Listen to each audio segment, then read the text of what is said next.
Hello, you wonderful people, and welcome to another episode of Crime Centric. This being a show I talk about crime dramas that I watch. For today's episode, I'm going to talk about Season 1, Episode 5 of Citadel. A lot of really interesting things went down in this episode, so let's break it down. So we're immediately picking up in the aftermath of last episode where Carter brings up the fact is, hey, we can't trust Nadia because he believes her to be the Manticore agent because at the bare minimum, Mason believed her to be the one who took the OZ key. Now, whether she was a mole beyond that, he wasn't sure, but he suspected as much. And so we go back to 9 years ago. So, I mean, at the bare minimum, it's been like a year, but I mean, who knows in the grand scheme of things? Like, it's probably been months since the Celeste situation at this point in time, and they're about to go undercover for another operation. And for their cover, they're going to be a married couple. But Mason wants to use this opportunity to say, hey, let's actually make this real. Because with you, I get to be me. I am only me when I'm around you and with you. Which, obviously, in the grand scheme of things, considering the Celeste stuff, it is kind of a yikes, you are doing this. Like, this relationship starting off as a lie. But also, to be fair, Nadia, as we do learn, did in fact take the OZ key. So it's like, yeah, it's not like they really went into this situation both all cards on the table, but it's also like that's to be expected because of this spy thing. Because as Mason brings up later on, it's like he says, Yuto asked me if can a spy be loved, and he says the real question to ask is, can a spy love? And he's like, yeah, I can, because he loves her. And for Nadia, it's like, yeah, I can too, until she found out. Because I think this is what you have to keep in mind. We have no idea who sent these messages, because someone set this up for Mason to find out the truth about Nadia, and also for Nadia, because Nadia she didn't stumble across that by accident. Someone leaked that information to her. We just don't know who at this point in time.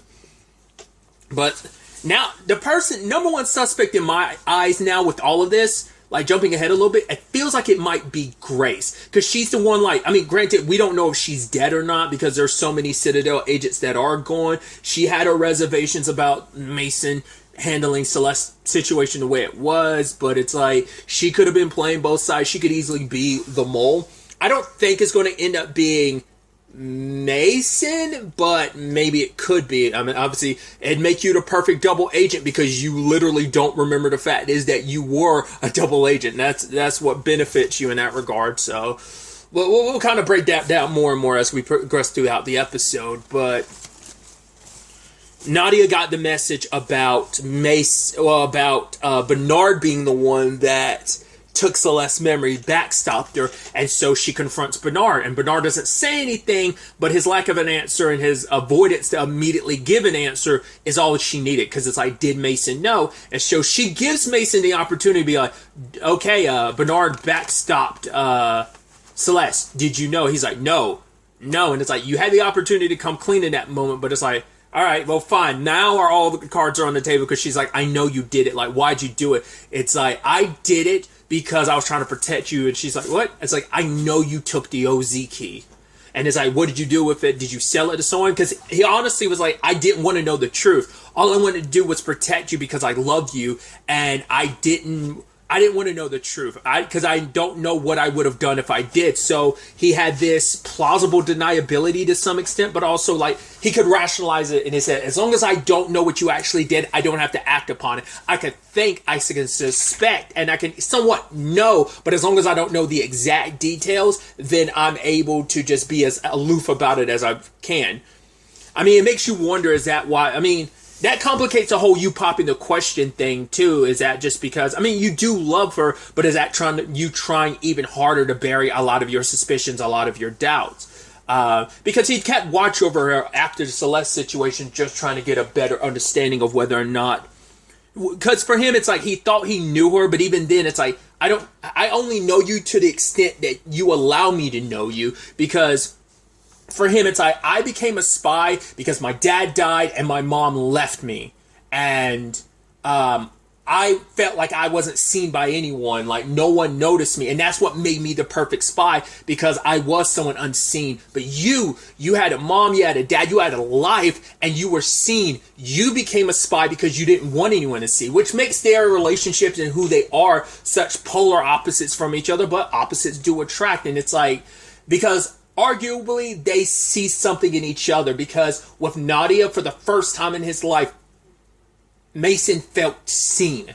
And in the case of Nadia, she's afraid of being seen for whatever reason. Whatever it is that she tries to hide, she doesn't want anyone to see. And so I think that's what scares her the most, is that Mason can, like, he's able to kind of sift through a lot of those masks, a lot of that surface area stuff that she presents to so many other people. She's afraid of being seen, because I guess she's afraid of, like, what people will think of the real her. I mean, we don't know what that has to probably be rooted in some trauma, maybe associated with her parents, because we find out that the guy that everyone's like, oh, you ran off with this Manticore agent, this terrorist, that person's her dad, Rahi. And you're like, interesting, because we know she's a legacy amongst the Citadels because of her mom's, her mom was a Citadel agent. So I'm like, how did your mom and dad make that work? I mean, it's the same thing as like a hero and a superhero and a supervillain getting together. It's just like, how do you make that work? It's like, how did they meet? That's a big question. So, like, was he like a former terrorist or something like that? Or, you know, I mean, that's also the thing too. Like, you know, terrorist is such a perspective, because someone who's labeled a terrorist, it's like, no, you're, you know, someone could look at you as a freedom fighter. Another person could look at you as being on the right side of things. You know, another person could just look at you as like a terrorist. So the question is, like, what happened between them? You know, and maybe that also plays into why Nadia is the way she is, because she was always torn between two worlds, between like her dad being the guy that he is and kind of being labeled the way he is, and her mom being a Citadel agent. Like, did she do it? Did she become a Citadel agent because of all of that, or what? Like, because we don't. Well, they talked about her mom, but I don't remember them ever talking about whether her mom died or not. I mean, I'm assuming the only person alive is her dad, Rahi. But it's like, beyond that, like her mom and stuff, I don't know. Like I said, maybe that came up and I'm just not remembering, but that was some very, very interesting, like, developments, especially because they're trying to paint the narrative like Nadia is the one. But I'm like, is it really going to be that simple as you being like, because this is it's a twist and turn thriller. It's like, there's no way you're going to actually reveal everything in like the penultimate episode of the season. It's like, no, there's going to be a final twist in a season finale. Like, that's how that works. You don't play all your cards until the very, very end, until that, because it's meant to be the big reveal then. I mean, the big reveal probably won't even happen until like maybe the end of the next episode. Maybe not. Maybe it'll actually happen early on in the episode, but that's what...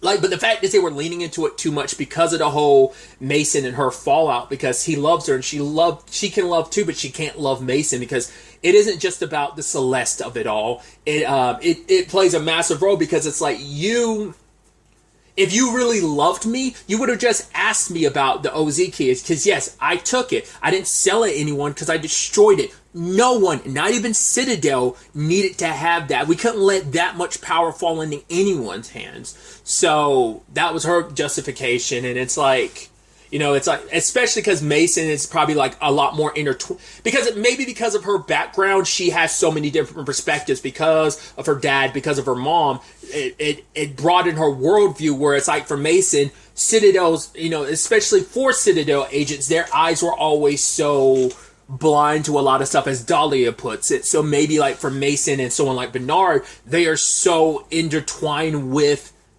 Citadel that they can never see anything other than, it's like, oh, Citadel's right and that's all there is to it.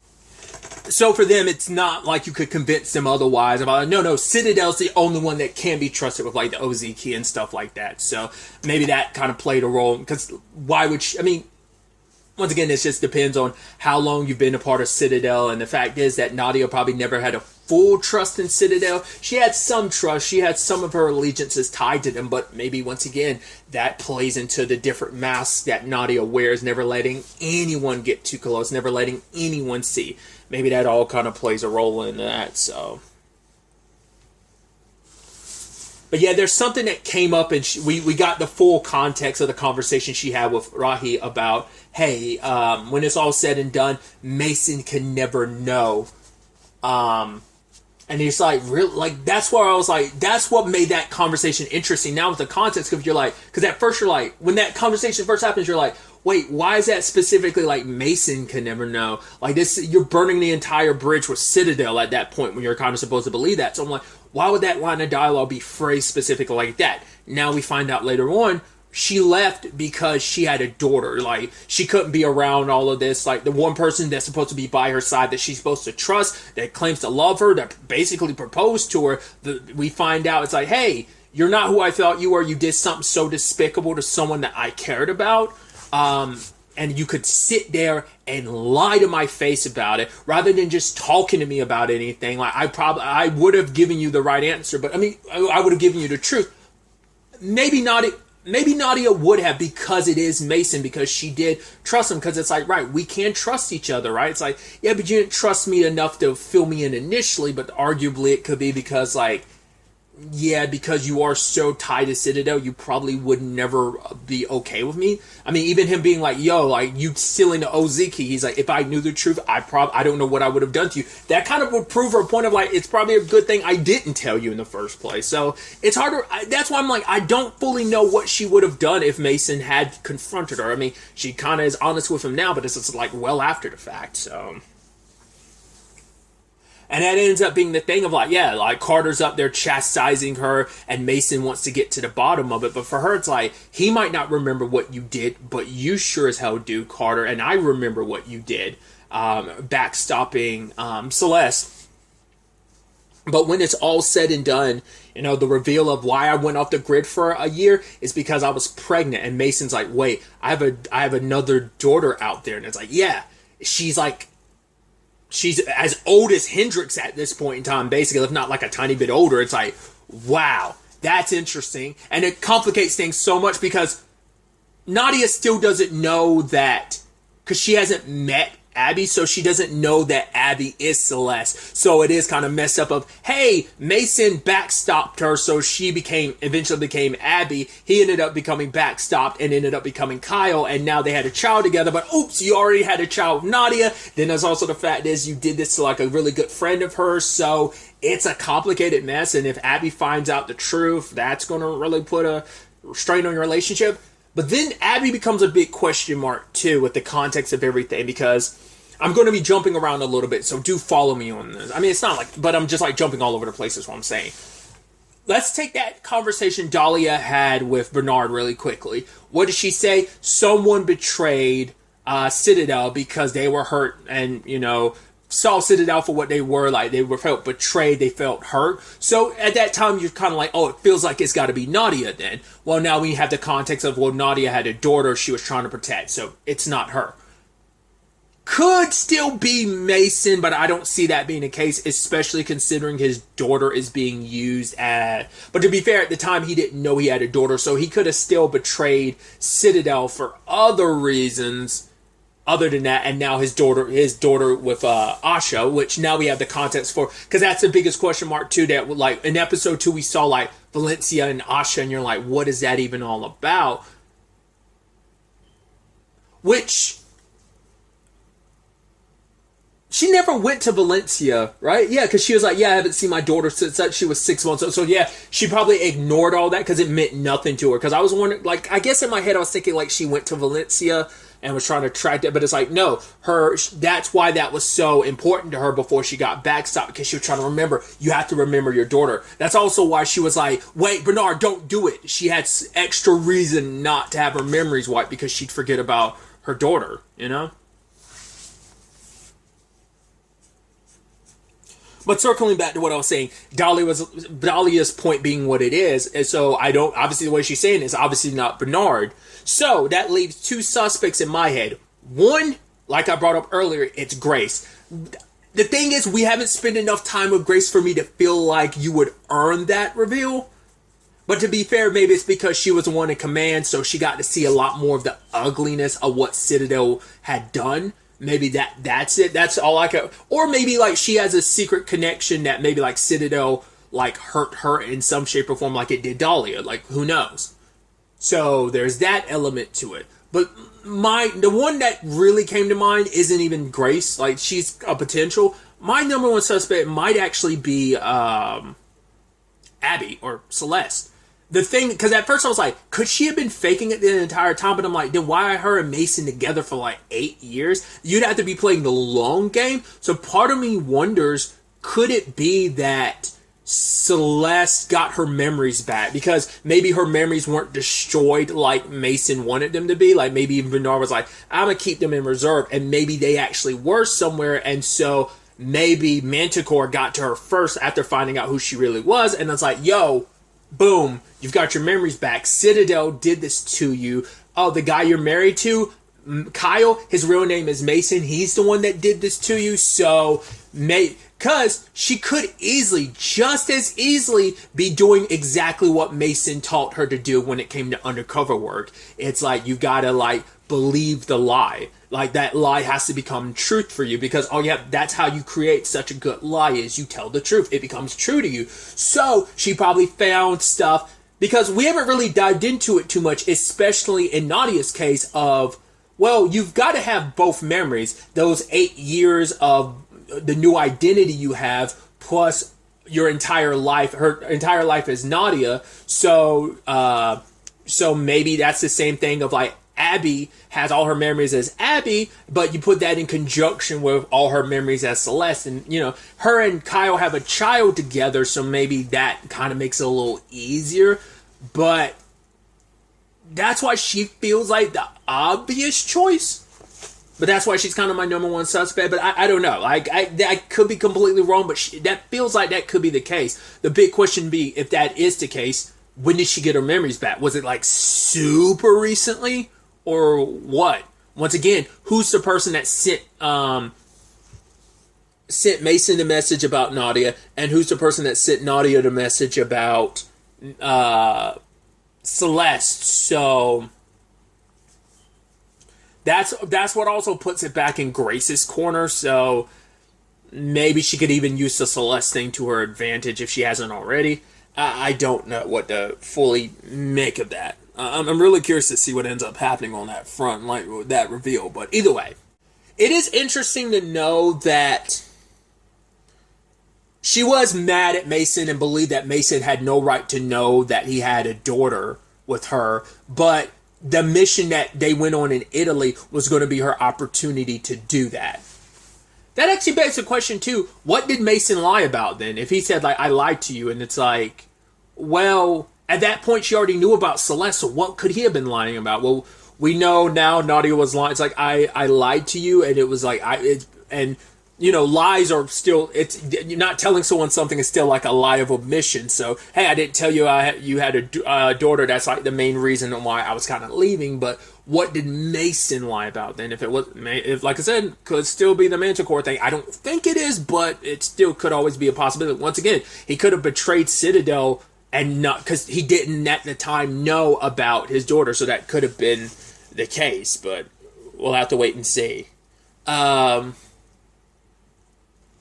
Other than that, we had the Dahlia situation, which she walked in on Anders trying to set Bernard free. Yo, gotta give it to Anders. Bullet in his head, still trudging along, and Dahlia not moving a muscle. And poor guy, just like, before he could even get to Dahlia, he ended up dying. But it's like, yo, to get that far with a headshot, impressive, my dude. He's just that stubborn and willing to. I was like, wow, he died not even never knowing the truth about, once again, his brother must have told him about, like, oh, she tried to steal from you, but even Davik doesn't know that Celeste was an agent. Like, you know, so, a Citadel agent, so. Once again, and what Dahlia's beef is with Citadel, she talks about, like, hey, Citadel's not what you thought it was. The greatest evil, like, isn't just kind of like the spies and stuff like that. It's Citadel. Citadel is the greatest evil, so it's like, you're kind of getting these nuclear weapons and stuff. Like, is it because you're trying to correct the world? Like, did you buy into Manticore's BS, or is Manticore really being like, nah, we are the truth, we are the ones trying to save this world, so it's like we're doing evil for the purposes of it might seem evil, but we are doing this for the greater good, because maybe what Manticore is doing is legitimately trying to take down Citadel, because maybe a lot of the situations where Citadel's been like, oh, we're helping, they've probably been shifting the structure of power and maybe implanting Citadel agents here and there, and just they're probably like in a world domination type of thing, even though it seemed like Manticore might be on that world domination type of kick. Who knows? Because there was the burn mark on her arm, and part of me was wondering, like, what? Because she makes it sound like, right, she lost someone important to her. Because Bernard was like, yo, so-and-so would be so disappointed. Once again, they had their UN connection before the Citadel and Manticore of it all, so maybe it's like Citadel led to a situation where someone she cared about died, and now she's trying to put Bernard in that same boat. Threatening to kill his wife, his daughter, well, his ex-wife's current wife, and him and Joe's daughter, and Abby and Hendrix. Luckily, they got out of there in time.